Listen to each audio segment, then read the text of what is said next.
Career बनाना, reporter, writer या फिर editor बनना, तो आज ही संपर्क करें RJ रमझाझर में।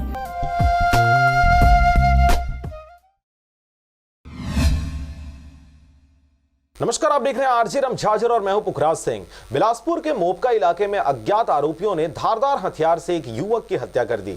मृतक की लाश सड़क किनारे मिली है। घटना की सूचना पाकर मौके पर पहुंची सरकंडा पुलिस द्वारा जांची कार्रवाई की जा रही है। देखिए रिपोर्ट। युवक की मिली लाश, अज्ञात लोगों ने किया मर्डर। मोपका क्षेत्र के आवास पारा में मर्डर कर कीचड़ में फेंका लाश। राहगीरों ने पुलिस को दी सूचना। बड़ी मशक्कत के बाद पुलिस ने शव को निकाला। मामला सरकंडा थाना का है। मोबाइल फोन के माध्यम से पुलिस ने की मृतक की पहचान।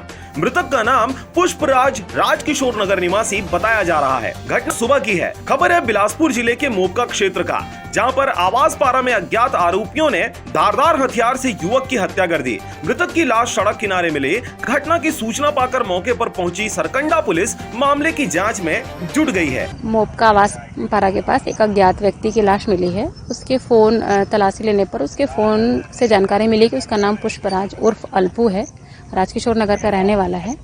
अभी पुलिस जुटी हुई है कि क्या मामला था, कैसा था, जैसी जानकारी होगी। प्रथम दृष्टया देखने से तो लग रहा है कि किसी धारदार हथियार से मारकर उसकी हत्या की गई है। दरअसल बिलासपुर के मोपका आवास पारा से कुटिया पारा जाने वाले सड़क किनारे आज सुबह युवक की लाश मिली। राहगीरों ने घटना की सूचना सरकंडा थाने में दी। पुलिस सूचना पाकर मौके पर पहुंची तो मृतक का शव दलदल में धंसा हुआ था, जिसे निकालने में पुलिस को भी काफी मशक्कत करना पड़ा।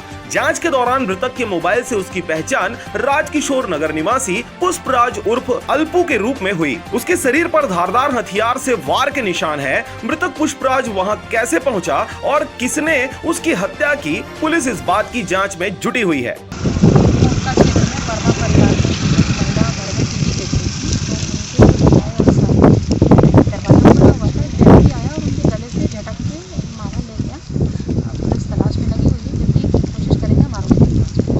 बिलासपुर से रविंद्र टंडन की रिपोर्ट, RJ रमझाझर।